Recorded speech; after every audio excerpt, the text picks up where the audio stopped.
One of the things that was striking to me is that Michael Orr, who's 6'6", 325 pounds at the age of 16 and runs a 4.9 40, is already someone that people with some certainty can say that's an NFL player.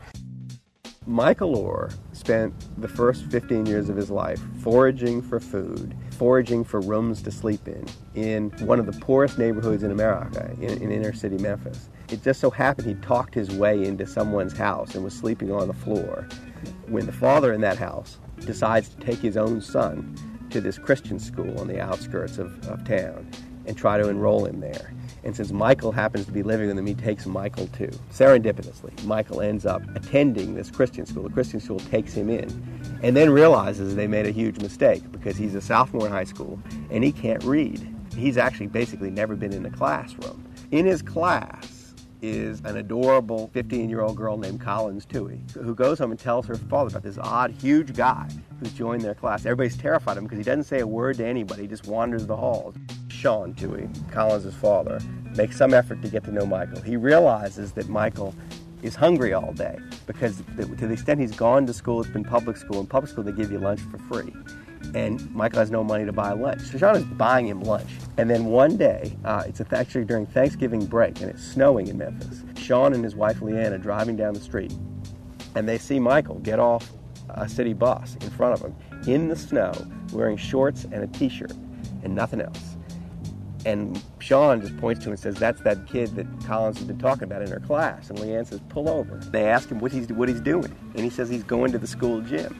They said, "Well, the school, nothing's going on in the school gym." He said, "I know, but they got heat there, and I thought I could get warm." And that's when they realize that he's out on the streets.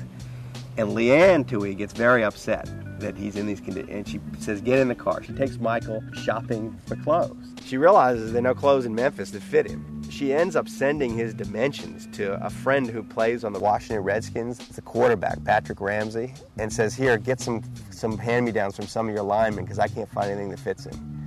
And Ramsey calls her back and says, "You must have got his measurements wrong." And she got his measurements right.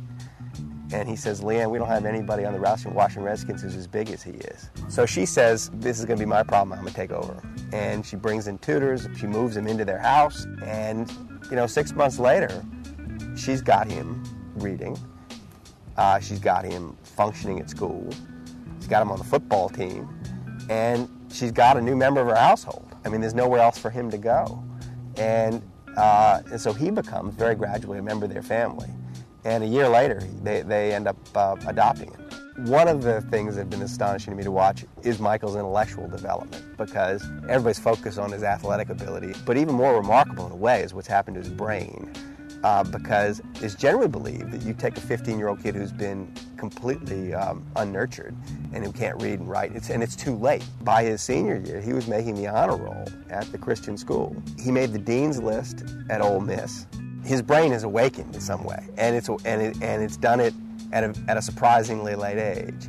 And contemporaneous with this is an awakening in his sense of self.